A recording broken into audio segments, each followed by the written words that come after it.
Le sous-sol de mon immeuble est complètement fini à cause des inondations et c'est littéralement un cauchemar parce qu'en plus de ça, je ne peux même pas utiliser mes propres assurances pour couvrir les dommages. Imagine, j'étais à New York et je me suis fait appeler par ma gestionnaire qui m'a dit que « Hey Corey, il y a eu des pluies au Québec, alentour de Montréal, ton immeuble est inondé. » Aujourd'hui, je vais te partager quoi faire quand ton immeuble se fait inonder. Je vais aussi te partager les petites lignes cachées dans les contrats d'assurance qu'il faut absolument être au courant. Et finalement, je vais te partager pourquoi je n'ai pas pu utiliser mes assurances pour les dommages causés sur ma propriété. C'est une chose qui est importante de savoir, c'est que si tu n'agis pas de la bonne façon quand il y a des inondations dans ton immeuble, ça peut devenir une catastrophe et tu vas te retrouver avec des problèmes assez sérieux. Donc, comment ça se déroule quand ton immeuble se fait inonder? Puis ça va t'arriver souvent, ça arrive souvent au Québec dernièrement à cause des grandes pluies. La première chose à faire, c'est de tout de suite envoyer un professionnel sur les lieux, que ce soit un entrepreneur général, un plombier. Envoie un professionnel parce que le professionnel va être un joueur clé dans ta réclamation aux assurances. Le professionnel, quand il va se rendre sur les lieux, va prendre des photos et va tout de suite réparer le problème. Une fois que l'entrepreneur général est allé sur les lieux, réparé un peu, pomper l'eau, pris des photos, la deuxième chose, ça va être que l'entrepreneur général te donne une soumission. Fait que lui va dire, regarde, faut que tu arraches tous les planchers, le plywood en dessous, les bas de mur, faut qu'on refasse du plâtre, faut qu'on remette du bois, remette du plancher. Ça va te coûter 10 000 $. Et il te donne une soumission. La troisième chose que tu vas faire par la suite, c'est de contacter tes assurances et de leur envoyer la soumission qui a été faite par l'entrepreneur général ou tout autre professionnel. Et dernièrement, ce qu'ils vont faire, ils vont payer tes rénovations pour que tu puisses arranger ta propriété.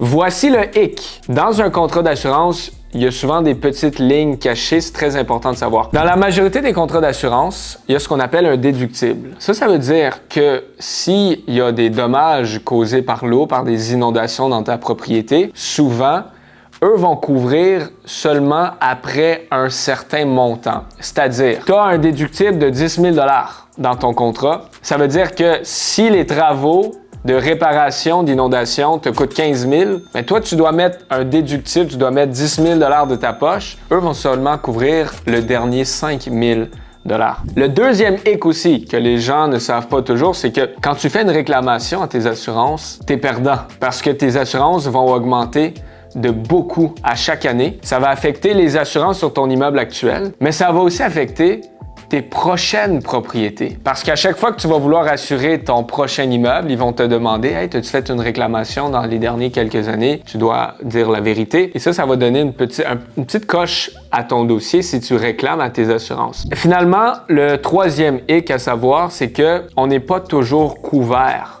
pour des inondations. C'est une clause spéciale que tu dois rajouter. Assure-toi que ça soit dans ton contrat d'assurance. Moi, personnellement, sur mon contrat, j'avais un déductible de 10 000 $, ce qui faisait en sorte que les travaux allaient me coûter 15 000 $, je devais payer 10 $, les assurances payaient seulement 5 000 $.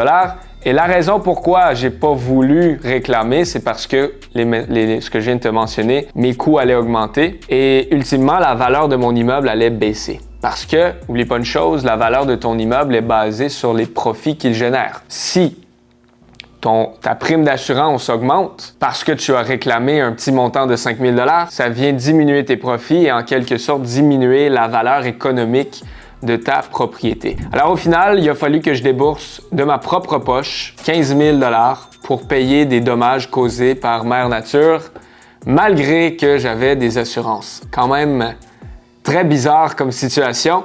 Ma recommandation pour toi, pour éviter que ce genre de choses-là arrive, tu peux pas éviter Mère Nature, mais tu as certaines choses dans ton contrôle. Premièrement, à chaque fois que tu achètes une propriété, assure-toi qu'elle n'est pas dans une zone inondable. Il y a des cartes qui te sont accessibles sur les sites web du gouvernement du Québec et des différentes municipalités qui te mentionnent les secteurs à risque, dépendamment de où tu achètes ta propriété. Et ma deuxième recommandation pour toi, c'est assure-toi qu'à chaque fois que tu achètes une propriété, tu utilises un bon courtier en assurance qui va pouvoir, un peu comme un courtier hypothécaire, vérifier auprès de chacun des assureurs pour toi et t'obtenir la meilleure police d'assurance qui va te protéger et avoir toutes les clauses spéciales pour pas qu'à un moment donné, tu te retrouves avec une situation, tu vas voir tes assurances puis ils te disent « on peut pas t'assurer ». Bref, les assurances en immobilier au Québec, c'est un couteau à double tranchant, c'est obligatoire. Alors, il faut voir comment faire avec ça.